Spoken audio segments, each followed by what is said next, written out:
Hello students, today we are discussing about equivalent resistance.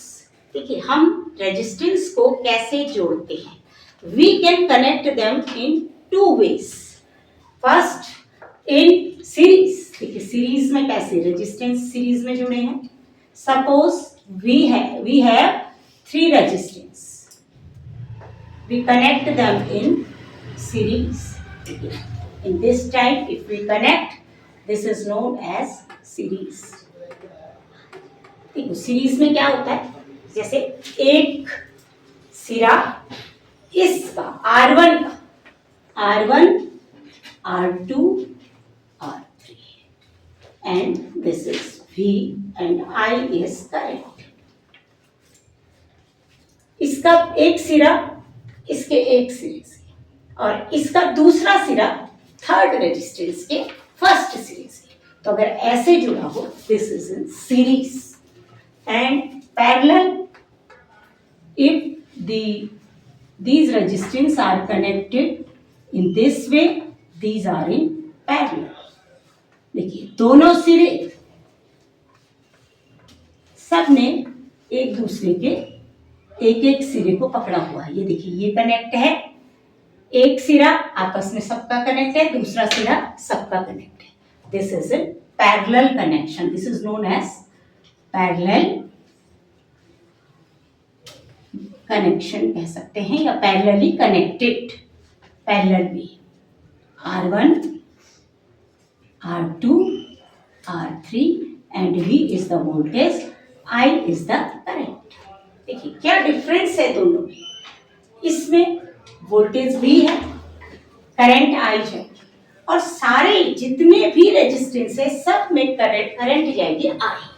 Current नहीं बटेगी but voltage is separated. V1 V2 V3 अपने अपने resistance के according सब में पोटेंशियल डिफरेंस डेवलप होगा.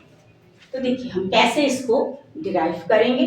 टोटल वोल्टेज है V और टोटल करंट है I. तो ऑल यू नो. देखिए अब ये V बटी है V1 V2 V3. तो क्या आएगा, V is equal to V1 plus V2 plus V3.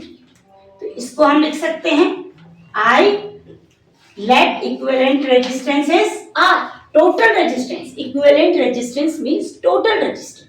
Total resistance is R is equal to I1 R1 plus. देखिए I तो I1 नहीं होगा, I होगा क्योंकि करंट तो बटी नहीं है. I R2 plus I R3. सब में जो है करंट जो जा रही है वो I जा रही है. तो देखिए I R equals, I common ले लेंगे, अंदर बचा R1 plus R2 plus R3.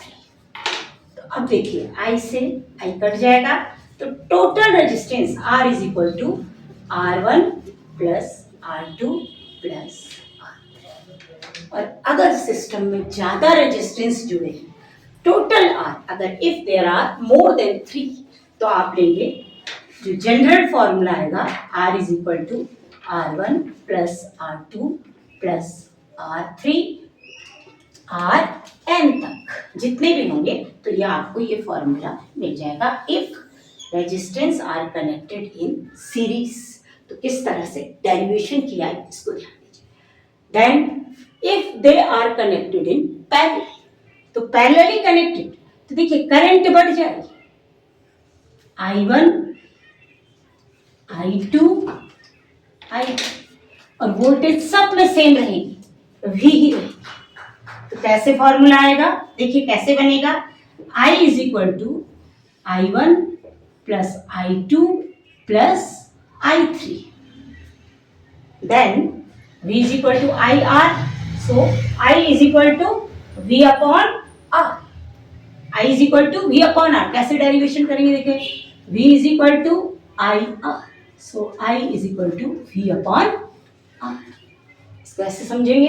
तो देखिए टोटल वोल्टेज है V अपॉन टोटल है resistance R is equal to, देखो वोल्टेज बढ़ गई है तो V अपॉन R और I1 is equal to V upon R1, voltage नहीं बढ़ती है, plus V upon R2 plus V upon R3। देखिए अब यहाँ पर भी यही लेंगे, V upon R is equal to V common ले लेंगे, अंदर बचा 1 upon R1 plus 1 upon R2 plus 1 upon R3।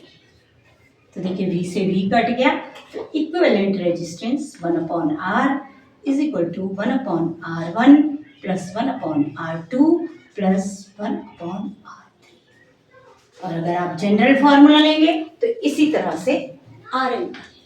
देखिए ये हो गया सीरीज का फॉर्मूला, और पैरेलल का आ जाएगा R is equal to R1 plus R2 plus R3। कब तक जोड़ते रहेंगे? RN तक, प्लस कर देंगे यहाँ, प्लस RN। तो दिस इज पैरेलल। अगर if the resistance are connected in parallelly, this is the general formula of the equivalent resistance, or you can say the total resistance we can find by this formula. अगर series में जुड़े होंगे तो R is equal to R1 total resistance, कुल resistance उस system का कितना हो जाएगा, R is equal to R1 plus R2 plus R3 plus RN तक जितने भी नहीं होंगे। और पैरेलल होगा तो R is equal to 1 upon R is equal parallel में 1 upon R1 plus 1 upon R2 plus 1 upon R3, ऐसे फॉर्मूला आ जाएगा पैरेलल। ये सीरीज ये 1 अपॉन आ जाएगा, रेसिप्रोकल हो जाएगा। तो आज ये दोनों फॉर्मूले बहुत इंपॉर्टेंट है, इसके क्वेश्चंस एग्जाम में आपके आ सकते हैं। आज के लिए इतना ही। Okay, thank you, all the best.